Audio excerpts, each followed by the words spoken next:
cómo protegen sus organizaciones los mejores CISOs del mundo.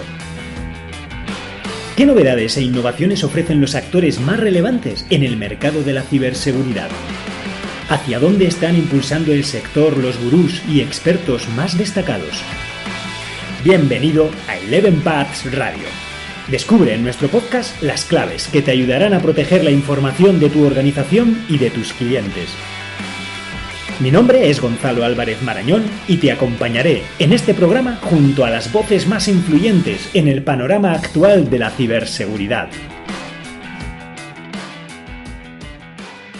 Cuando pensamos en herramientas de protección, de ciberseguridad, primero suele venirnos a la cabeza pues, los cortafuegos, los sistemas de detección de intrusos, los antivirus, pero existen otros enfoques, como por ejemplo las técnicas de engaño, o en inglés deception, que consisten en trolearle al atacante para que piense que está accediendo a información que puede robar cuando en realidad es él el que está siendo espiado.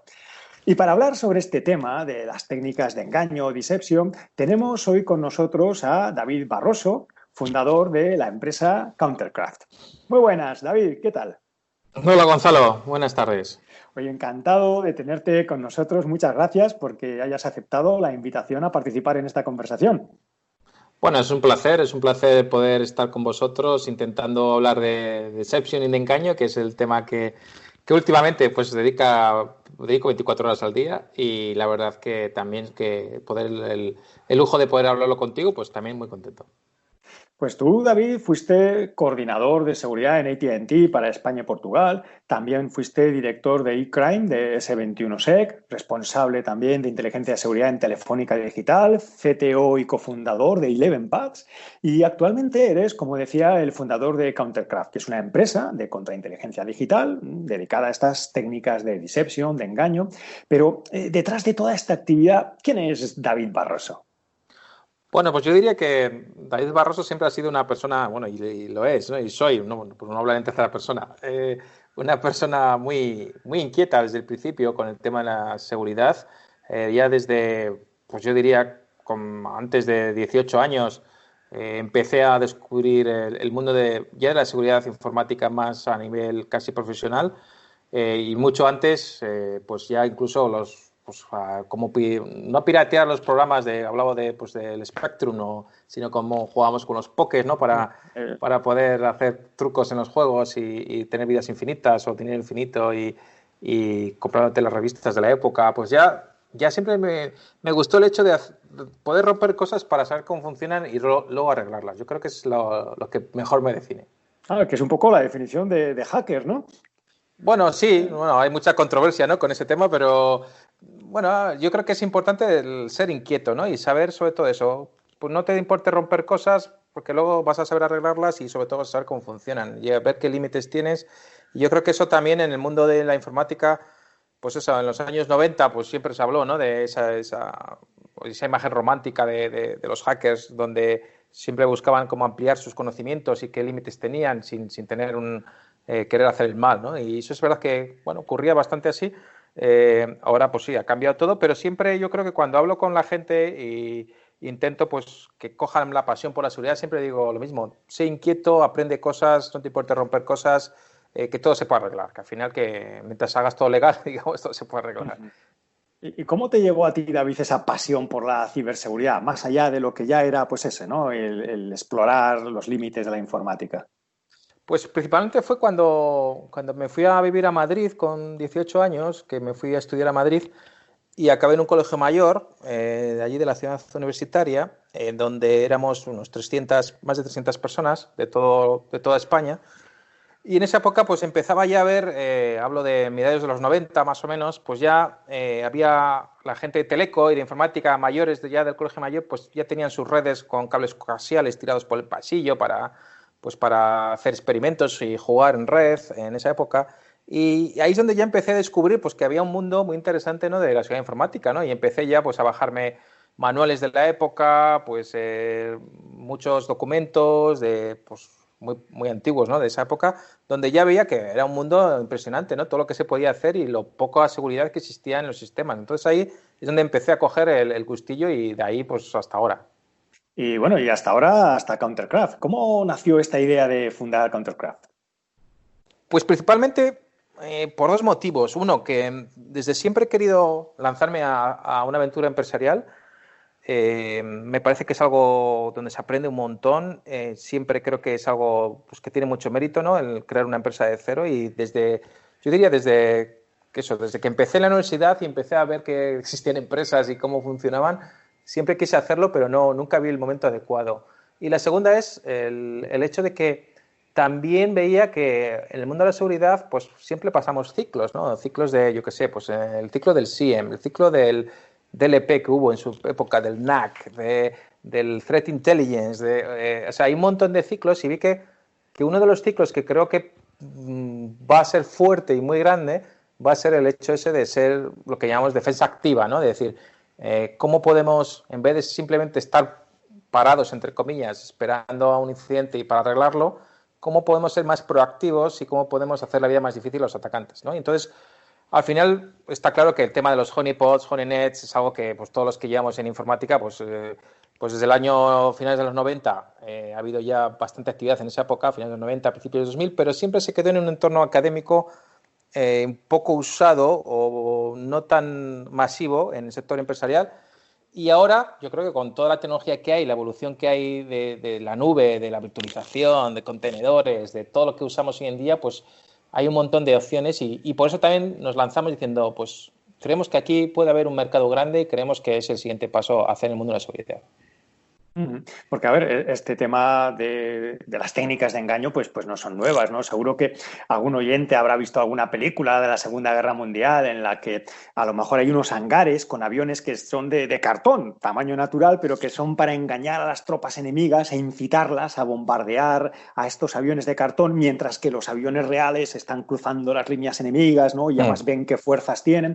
Entonces, ¿cómo han evolucionado las técnicas actuales? Pues desde estos ejemplos que hemos tenido en el ámbito militar, pues yo creo que, vamos, desde que existe la propia guerra. Totalmente de acuerdo. De hecho, yo creo que si buscamos, yo me acuerdo que busqué hace tiempo y los romanos tenían un montón de estrategias de engaño. Atila usaba mucho el engaño pues, para sus batallas. Es decir, el tema del engaño como estrategia militar es algo, sí, pues desde que el ser humano se está haciendo guerra, ¿no? Diría yo. Pero también en el mundo ciber es más reciente, ¿no? Podemos hablar casi yo diría, finales 80, principios 90. De hecho, siempre cuando alguien me pregunta, pues digo, pues el libro del huevo del cuco, ¿no? Que es un libro, yo creo, muy famoso en el mundo de la ciberinformática, ¿no? De Cliff Forstall, donde él utiliza pues, una especie de técnicas de engaño para descubrir a un espía alemán, que supuestamente era de la KGB, que estaba robando información en centros de investigación tecnológicos de Estados Unidos. Entonces, digamos que desde esa época se ha usado y se sigue usando el engaño de forma quizás muy manual, como en el libro, ¿no? De donde se hacen cosas muy manuales y es algo que poco a poco, yo creo que en los últimos 5 o 6 años ha habido ya una explosión más grande, sin contar, por supuesto, la parte esa de principios del año 2000, donde hubo también un boom muy grande, pero más a nivel académico. De hecho, si buscas patentes, papers de esa época, de 2000-2006, hay un montón sobre temas de deception en el mundo de redes y computadoras. Luego hubo como un impasse donde se quedó ahí porque pues, no tuvo tirón, se quedó un poco más, pues digamos, no, en el mundo comercial no tuvo éxito. Aunque yo me acuerdo que había un par de productos de esa época, había uno de Symantec que se llamaba Manhunt, que era del año también, principios de 2000, y luego también otro que compró Juniper, también que era como un firewall de aplicación con engaño, bueno, que también, pero tampoco tuvo mucho éxito, eso sería como en 2008, 2009. Y hace 5 años ha habido otro, como segunda temporada, ¿no? Digamos, de Deception, donde estamos las empresas que estamos hoy en día, donde ahora diría yo que estamos como unas 8 o 10 empresas, sobre todo muchas originarias de Israel, como siempre, en el mundo de la ciberinformática, donde parece que hay otra como segunda juventud del tema de engaño y donde parece que por fin, pues parece que puede haber ya el uso real de estas técnicas de engaño. Porque tú aquí, corrígeme si me equivoco, pero yo hasta hace poco había asociado las técnicas de engaño sobre todo con los clásicos honeypots, los honeywells. Entonces, ¿en qué se diferencia o cómo ha evolucionado las actuales tecnologías de engaño con respecto a estos honeypots de toda la vida? Principalmente, O sea, la idea base es muy parecida. Al final, todos los competidores y nosotros hacemos algo sencillo, que es pues desplegar un montón de lo que llamamos migas de pan, ¿no? Migas de pan que pueden ser de todo tipo. Pues pueden ser documentos, pueden ser cookies en un navegador, puede ser un script de PowerShell por ahí perdido, puede ser un paste en Pastebin, puede ser algo en Shodan, puede ser un repositorio en GitHub, puede ser un perfil de LinkedIn. Es decir, cosas que sabemos que un atacante va a buscar porque quiere atacarnos. Y luego, de alguna manera, tenemos que relacionar esas migas de pan a los entornos de engaño, que ahí es donde sí que también evoluciona bastante, porque cuando hablamos de los honeypots pues de la época esta de principios de siglo, pues casi todos eran muy sencillos, donde simplemente se simulaba que había un montón de máquinas, se emulaba el comportamiento de servicios, ¿no? Pues emulaba ser un router Cisco, emulaba ser un servidor web, emulaba un servicio Telnet de la época o FTP. Y al final por detrás pues había unos scripts en Perl, algunas herramientas más avanzadas pues tenía algo más, pero digamos que se quedaba solo detectar cuando alguien llama a la puerta, ¿no? Podemos decir que alguien toca ese honeypot, eso es lo que se hacía antes. Hoy en día, digamos, es mucho más ambicioso, es decir, ahora lo que queremos es que los atacantes lleguen a nuestros entornos, pasen como si realmente ven que están en un entorno real, vayan saltando incluso de máquina en máquina, de servicio en servicio, de aplicativo en aplicativo, de contenedor en contenedor, o como lo que nosotros hayamos planificado para ellos, para que, digamos, en todo momento, por un lado, primero detectemos qué está ocurriendo, segundo, saquemos la máxima información de los atacantes, ¿no? Pues en el modus operandi, herramientas, mientras ellos están en sistemas reales, es decir, no se emula nada. Y tercero, que cómo poder llegar a interactuar e incluso manipularles, ¿no? Que esa es la parte más interesante. Es decir, porque hoy en día, si alguien nos está atacando a nosotros como empresa porque le interesamos y nos quiere robar pues, algo confidencial, imaginemos la vacuna del COVID-19, ¿no? Por ejemplo, pues es algo muy, muy interesante, ¿no? De robar hoy en día. Pues sé que viene a por eso, pues igual le puedo dar información falsa para poder manipularle. Es decir, no solo voy a detectar que alguien está tocando donde no debe tocar, sino que además voy a intentar incluso manipularle para que se lleve asunciones extrañas o erróneas y poder incluso manipularle, que esa es la parte ya también podemos decir militar casi de la contrainteligencia, es decir, yo sé que contra este adversario no puedo hacerle nada porque igual es un gobierno, es una banda de crimen en otros países, no voy a poder hacer nada con ellos, pero sí que voy a poder incluso llegar a manipularles, que es lo único que el arma que tengo en mis manos. ¿Y entonces qué tipo de activos falsos suelen utilizarse para engañar a los ciberatacantes? Pues cualquier activo que se use hoy en día en una empresa. Nosotros utilizamos desde Office 365, Google, Shodan, Pastebin, Buckets S3 de Amazon, usamos repositorios de archivos, como por ejemplo en GitHub, usamos documentos de Office, documentos de Google, usamos ya luego servidores, endpoints, Windows, Linux, Mac, usamos routers, usamos redes Wi-Fi, usamos aplicaciones móviles, dispositivos móviles, es decir, al final todos los escenarios que hacemos, bueno, también luego temas más verticales, por ejemplo, usamos temas de redes SCADA o aplicaciones Swift, entornos bancarios, cajeros ¿A que también automáticos. hacéis para OT y cosas similares? Por supuesto, sí, porque al final el objetivo es, dependiendo de la campaña de engaño, nosotros solemos utilizar el concepto de campaña de engaño, pues claro, tenemos que utilizar IT o activos de la empresa que tengan que ver con el objetivo que tenemos. Si queremos descubrir un atacante que intenta cometer un sabotaje en una red de SCADA, pues claro, todo el escenario tiene que utilizar elementos de una red de SCADA. No podemos montar ahí, no sé, un Windows 10 sin nada, ¿no? Es como, eso cantaría mucho. Entonces sí, pues al final utilizamos cualquier tipo de tecnología, aplicativo, aplicativos propietarios, bases de datos, contenedores, en Docker, en Kubernetes, cualquier cosa que podamos ser, para ser sobre todo, porque nosotros siempre decimos que hay, lo llamamos el triángulo del engaño, que tiene 3 puntos importantes que queremos cumplir. Uno, primero, la credibilidad, es decir, todo lo que hagamos tiene que ser creíble, pues por ejemplo, que entres en una máquina y no hay actividad, pues eso canta mucho, ¿no? Tiene que haber actividad en la máquina. O que esa máquina no se haya instalado un paquete en los últimos 2 años. Pues oye, pues ahí falla algo. Entonces, credibilidad es muy importante. La segunda es cómo obtener todos los datos del atacante de forma totalmente oculta. Es decir, claro, el atacante no tiene que saber que estamos espiándolo, ¿no? Entonces, pues para eso, claro, utilizamos un montón de técnicas de escondernos en los sistemas operativos, en las aplicaciones, en la nube, para que no vea que le estamos sacando la información. Y el tercero es cómo podemos interactuar en tiempo real. Y, por ejemplo, para eso tenemos nosotros un sistema experto de reglas donde podemos interactuar y decir, pues si existe este evento donde el atacante ha accedido a una máquina, pues voy a levantar otras máquinas al lado. O si el atacante accede a este documento concreto, lo que voy a hacer es dejar otros documentos en otra carpeta al lado para saber si le interesa también esta temática. Es decir, cómo puedo dinámicamente y de forma automática interactuar pues, para saber y extraer la máxima información. Uh-huh. Y bueno, en este caso, pues tú tienes al atacante entretenido, saltando de un recurso a otro, siguiendo ese rastro de migas de pan. ¿Y qué? Quiero decir, ¿hasta cuánto tiempo le tienes ahí dando vueltas, dando palos de ciego? ¿Cómo contraatacas? ¿Cómo se reacciona una vez que tienes ahí al atacante jugando con el rastro que le dejas? Pues eso depende totalmente del apetito de riesgo de nuestros clientes, ¿no? Es decir, hay clientes que en cuanto encontramos algo, enseguida van a taponarlo, ¿no? Y bloquearlo y echarlo de la red por miedo, ¿no? A que se expanda o que haga algún tipo de mal.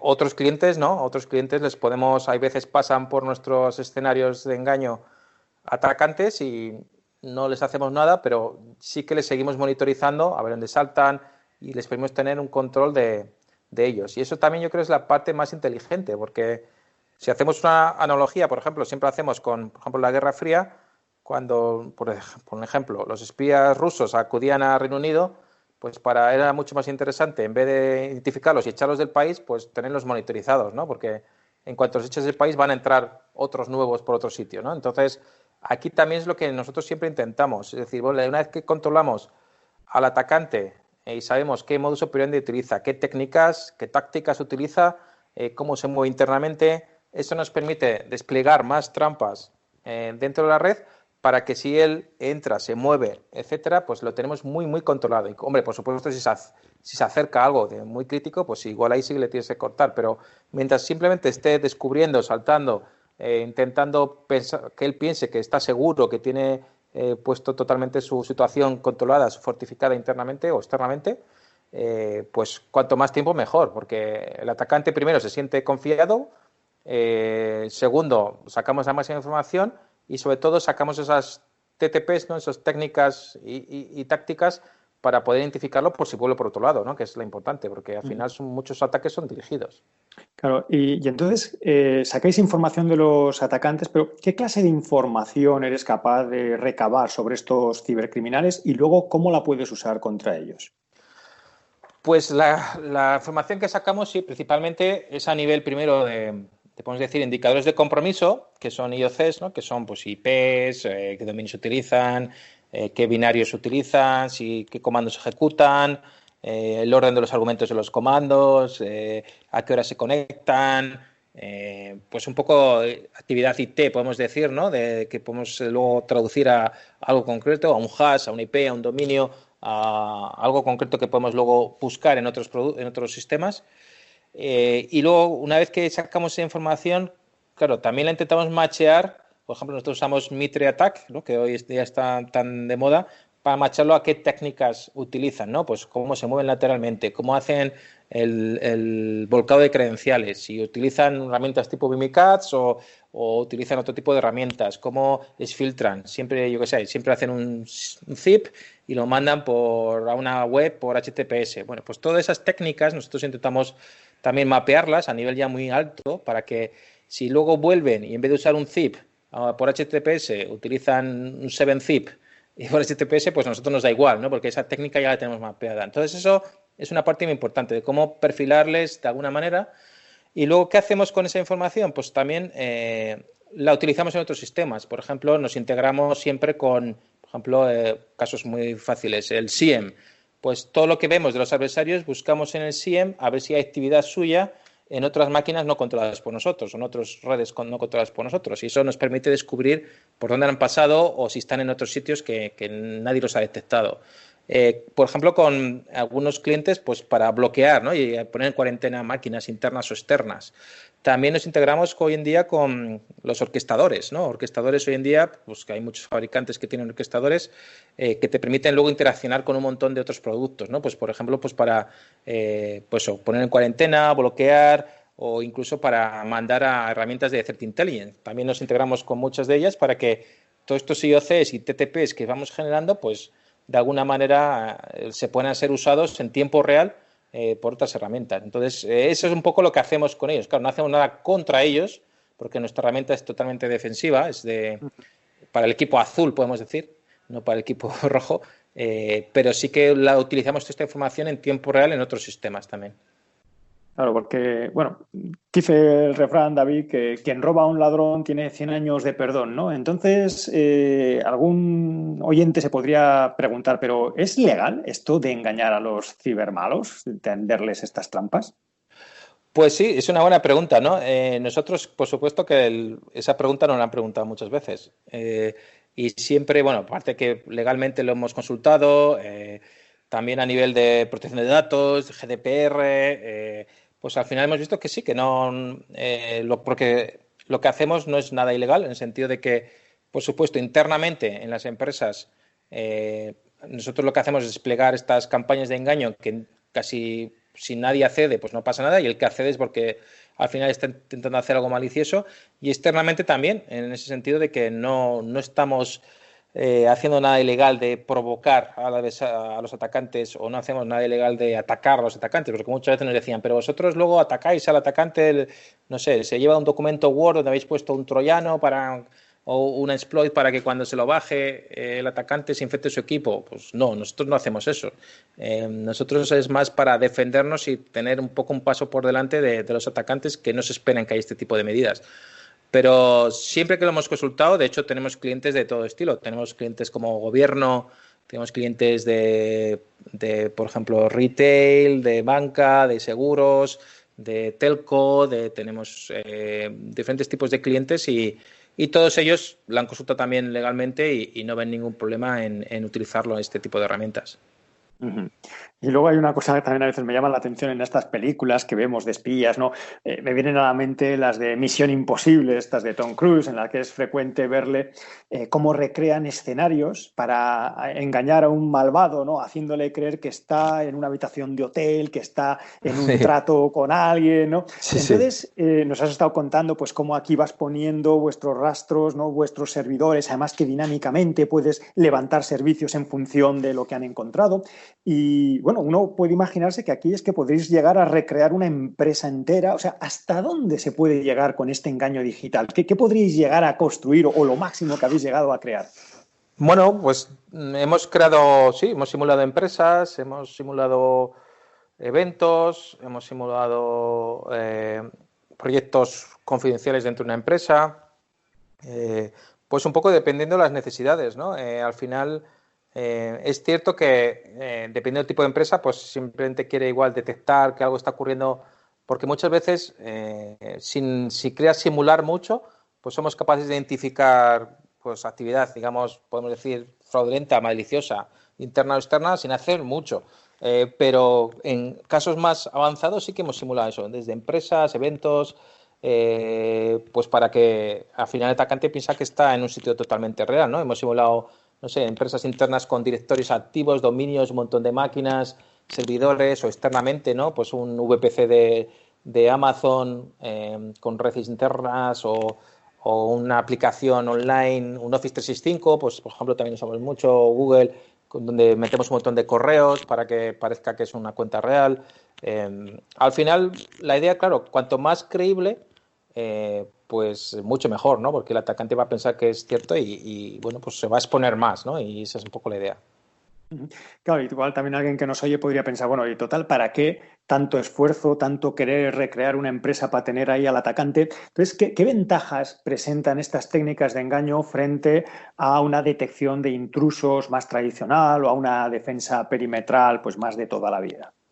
Pues principalmente es el ratio, digamos, ruido-señal, ¿no? En el sentido de que básicamente hoy en día las empresas están desbordadas de alertas de todos los productos. Al final, cualquier empresa mediana o grande, su equipo de seguridad recibe cientos, si no miles de alertas al diario, ¿no? De todos los productos que tienes, de tus SIEM, de tus IDS, de tus firewalls, de tus EDRs, de tus antivirus, todo lo que tengas. Entonces, eso hace que sea muy difícil separar el grano de la paja. ¿Qué ventaja tenemos nosotros? Y es lo que hemos visto en multitud de casos de experiencia, es que en nuestro caso no saltamos ninguna alerta si no realmente está ocurriendo algo, ¿no? Entonces, ¿eso qué hace? Pues que te permite centralizar y ser mucho más eficientes a la hora de responder. Porque cuando nosotros sacamos una alerta es porque algo está ocurriendo, que puede ser algo leve, por ejemplo, puede ser un empleado curioso o algo avanzado, pero es algo que está ocurriendo. Y de hecho, en muchos casos en donde tenemos nuestro producto y, por ejemplo, ha sufrido un ataque la empresa o incluso está haciendo un red team la empresa, ¿no? Pues en nuestra herramienta es capaz de identificar la actividad del red team o del atacante, mientras que otros productos no, porque sí que lo han identificado, pero han generado tantas alertas del día a día, ¿no? De los usuarios. Imagínate una empresa pues como Telefónica, ¿no? Pues ¿cuántos eventos del directorio activo hay diarios? Pues millones, ¿no? ¿Cuántos eventos hay del SIEM o de los cortafuegos o de los IDS que tengáis? Pues millones. Entonces, esto te permite tener esa granularidad de decir, pues si algo ocurre, es que algo está ocurriendo de verdad. Y esa es una ventaja brutal, que con mínimo esfuerzo pues tener resultados, un retorno muy grande, ¿no? de la inversión. Uh-huh. Luego también las técnicas de engaño, deception, a veces se les suele llamar de contraespionaje, pero claro, yo creo que ese nombre a mucha gente le hace pensar que es una tecnología que no ha sido creada para ellos, ¿no? Porque igual que los usuarios domésticos suelen pensar a mí nadie me va a atacar, ¿no? Porque yo no tengo nada de interés para un cibercriminal y se equivocan, esto seguro, ¿no? Si te dieran 1 euro por cada vez que has oído esto, ¿no? Sí, sí, sí. Ya, y yo creo que hay muchas empresas que piensan, a mí nadie me va a espiar porque no tengo nada digno de ser espiado. Entonces, ¿quién sería un cliente ideal, digamos, no desde el punto de vista del proveedor, ¿no? Sino un usuario Sí. ideal de las tecnologías de contraespionaje, de deception? Grandes empresas también pueden ser pymes pequeñas. ¿Cómo ves tú a este cliente que debería, vamos, que es un buen potencial usuario de estas tecnologías? Pues es una buena pregunta. Yo creo que en base a nuestra experiencia, no es que haya un perfil concreto, basa mucho en el modelado de amenazas, ¿no? Que hayas tenido, ¿no? Es decir, qué riesgos puedo sufrir, quién me puede atacar, ¿no? Está claro que las grandes empresas, pues desde el punto de vista generalmente de madurez de seguridad, pues es bastante avanzado, ¿no? Sobre todo ciertos sectores como por ejemplo el bancario, ¿no? Pues son muy maduros desde el punto de vista de seguridad. Pues claro, ellos este tipo de herramientas la pueden utilizar muy bien pues para dar el siguiente paso, ¿no? Pero también pymes o empresas muy poco maduras de seguridad hemos tenido también éxito en el sentido de que cuando tú eres una empresa que no tienes apenas nada de seguridad o tienes muy poca, ¿cuál es el siguiente paso, ¿no? ¿Por dónde te metes? ¿Necesitas un SOC? ¿Necesitas un SIEM? ¿Necesitas, yo qué sé, otros productos? Hemos visto que nosotros encajamos bien porque con un pequeño despliegue de campañas, aunque tengas unas redes inseguras, aunque todavía te quede mucho recorrido de mejora en seguridad, pues te permite también identificar cosas que necesitarías un grado de madurez bastante grande para poder identificarlas. Entonces, también vemos que ambos son muy buenos en esa parte. Y además el hecho de, por ejemplo, también, hombre, otro perfil es gobiernos, ¿no? Gobiernos, sobre todo con Ministerio de Defensas, pues ellos también el tema de engaño, como lo han digamos, conocido desde su formación militar, pues siempre lo han aprendido, pues lo ven también como un uso muy potente contra adversarios que tengan, ¿no? Generalmente otros gobiernos. Entonces yo diría que tenemos ahí un mix muy interesante, ¿no? De funcionamos muy bien con empresas grandes, maduras, funcionamos muy bien con empresas pequeñas, medianas, que no tienen nada de madurez, y luego también el caso, que es otro caso de uso, ¿no? El caso de gobiernos, donde se enfrentan a otros gobiernos, pues por el tema de espionaje o por otros tipos de temas más diplomáticos. Tú, David, ¿cómo ves que está evolucionando el mercado de las tecnologías de engaño en relación también pues, a otras tecnologías a las que puede complementar? No sé, ¿cómo ves este puzzle del mercado de la ciberseguridad y dónde encaja esta pieza de tecnologías de deception? Pues hoy en día es cierto que todavía es una tecnología de nicho, no es una tecnología muy que se vea en todos los sitios. Poco a poco va creciendo el uso. Si bien es cierto que cuando hablamos con empresas, muchas ya lo hacen de forma generalmente manual, ¿no? Tienen sus pinitos, ¿no? Con el tema de engaño, han montado igual utilizando open source, pues alguna honeypot, han hecho alguna cosita. Generalmente a todo el mundo le gusta, pero han hecho cosas como muy, muy iniciales, y es cierto que todavía no es una tecnología muy extendida, porque también es cierto que a veces ocurre, ¿no? De que mucha gente lo ve como, vale, es una cosa que estaría muy bien tener, pero no es algo que pueda ser de mis prioridades hoy en día.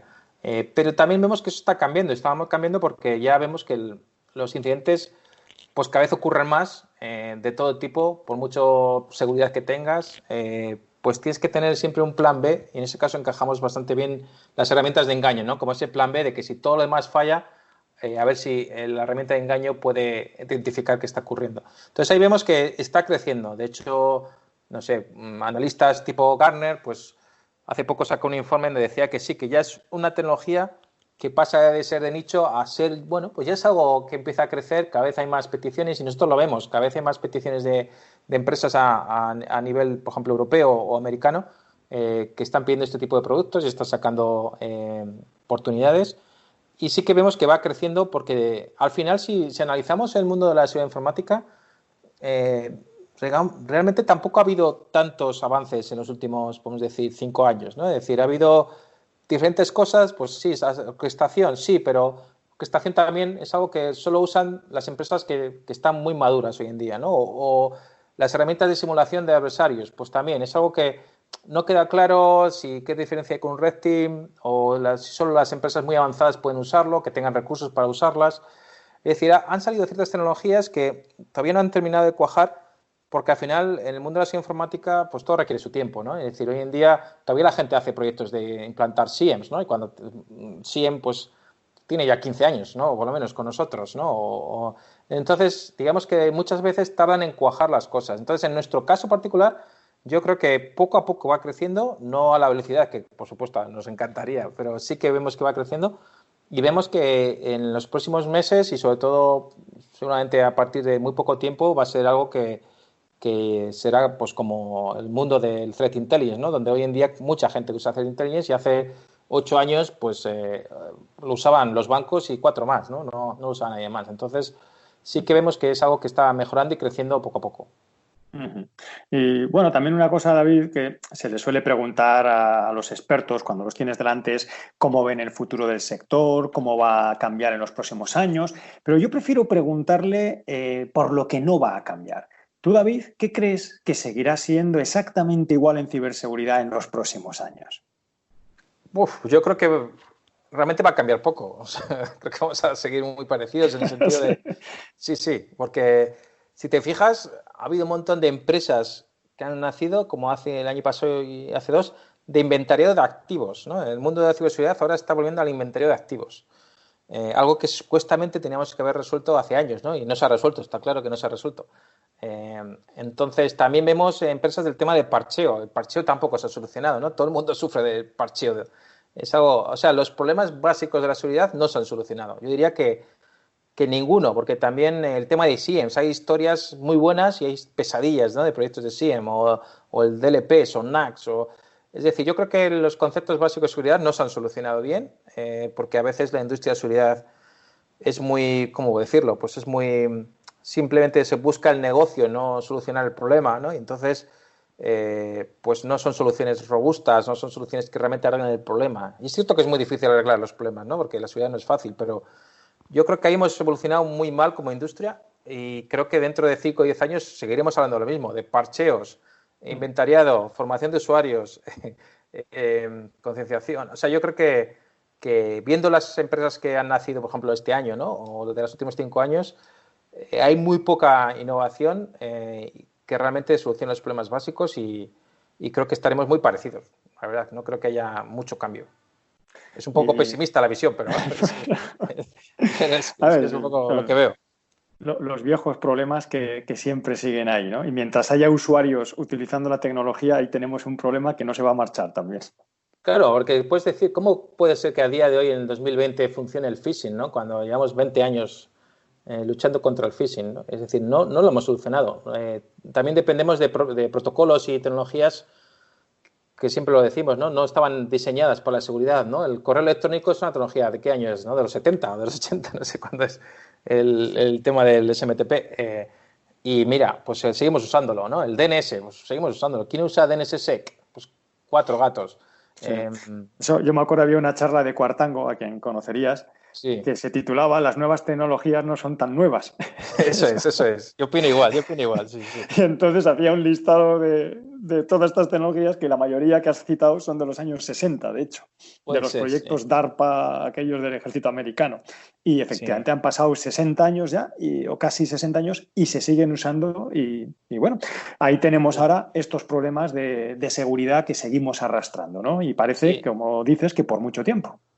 O otro ejemplo, a ti te gusta mucho la criptografía, el cifrado en correo electrónico. ¿Tú crees que hemos solucionado? ¿Los usuarios pueden usar cifrado en el correo electrónico? Seguimos sin usar ni cifrado ni firmado. Yo me Por eso acuerdo digo, cuando yo hablaba de esto en los años 90, cuando salió el PGP, todo, yo sí, creía que esto ya era como, ya, por fin. Bueno, pues han pasado 25 años y seguimos sin cifrado ni firmado. Así que hay cosas que efectivamente o no van a llegar nunca o tardarán mucho en llegar.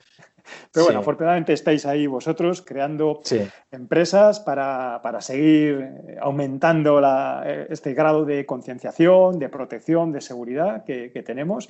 Y bueno, pues vamos mejorando. Porque luego, cambiando igual de orden, ¿no? Estamos hablando de la gran seguridad de las empresas, pero a ti, David, en tu vida diaria, como usuario, ¿vale? Como ciudadano, como padre, ¿qué es lo que más te preocupa en ciberseguridad? Pues como padres, y podemos empezar por el tema por el segundo, es que yo creo que la gente joven de hoy en día, aunque suene un poco abuelo cebolleta, usa mucho la tecnología, la sabe usar muy bien, pero no la comprende. Y eso creo que es un problema futuro, ¿no? El problema de que no conozca qué hay debajo, ¿no? Del TikTok, ¿no? O qué hay debajo de ver un Instagram o de jugar al Fortnite, ¿no? ¿Qué hay debajo, ¿no? Que intente entender un poco, por entender los riesgos, las amenazas y también un poco conocimiento, ¿no? Básico de, igual que sabes, porque no sé, pues temas de economía básica, ¿no? Pues creo que hay un problema, ¿no? De que no existe ese conocimiento mínimo, sobre todo por evitar futuros problemas de seguridad. Y segundo, también como ciudadano, pues que la seguridad sigue siendo algo no prioritario, generalmente, aunque esto toca cambiar, ya mejora mucho, comparados los últimos 10 años, ¿no? Por ejemplo, WannaCry hizo un gran favor, ¿no? Positivamente hablando, puesto que concienció a muchas, por ejemplo, consejos de empresas o gente de que la seguridad es un factor súper importante para tu negocio, ¿no? No es algo que te fastidie o es un gasto inútil, sino que es una inversión y que es crítico para que tu negocio siga funcionando. Entonces, sí que veo que ha mejorado mucho, pero aún así todavía me preocupa el hecho de que no se siente como algo que es vital, ¿no? Donde hoy, por ejemplo, compramos cualquier producto de una cámara, no sé, un frigorífico, incluso un coche conectado y vemos que sigue teniendo un montón de problemas de base, ¿no? De usuarios por defectos o que dices, joder, hoy en 2020 tener un usuario y un password por defecto me parece ya un poco excesivo. Entonces, como ciudadano me preocupa eso, ¿no? Pues que estamos usando un montón de tecnología en todo, en todo lo que se puede meter tecnología y veo que no se está teniendo con cuidado, ¿no? Esa tecnología. Bueno, pues con estas palabras nos quedamos, ¿no? A ver si poco a poco vamos teniendo cada vez más cuidado, más concienciación y sobre todo los jóvenes, que yo tampoco creo que existan los nativos digitales, para mí eso no es más que un mito, los jóvenes que al final son los que van a recoger nuestro testigo, que aprendan lo que hay en esas cajas negras que ahora manejan tan bien, pero que para ellos son cajas mágicas y no comprenden nada, ¿no? Porque hasta que ellos no retomen ese testigo, pues seguiremos un poquito dependiendo de esa tecnología y de esa seguridad que a veces está ausente, como dices, ¿no? No hay esa mentalidad de seguridad por diseño. Eso es, sí, yo creo que eso no hemos terminado todavía de encontrar la tecla para activarla. Bueno, pues muchas gracias, David, por todo este rato que has compartido con nosotros y por cómo nos has estado poniendo al corriente de cómo funcionan estas tecnologías de engaño y cómo, pues desde Countercraft estáis trabajando para hacerlas una realidad. Nada, muchas gracias Gonzalo, un placer y cualquier pregunta o duda, pues encantado de poder ayudar al que las tenga. Y a ti que nos has estado escuchando, también muchas gracias por tu atención y ya sabes que puedes seguir aprendiendo y formándote en otros episodios de nuestro podcast Eleven Paths Radio y en todos los recursos gratuitos de nuestra página web. Hasta el próximo episodio.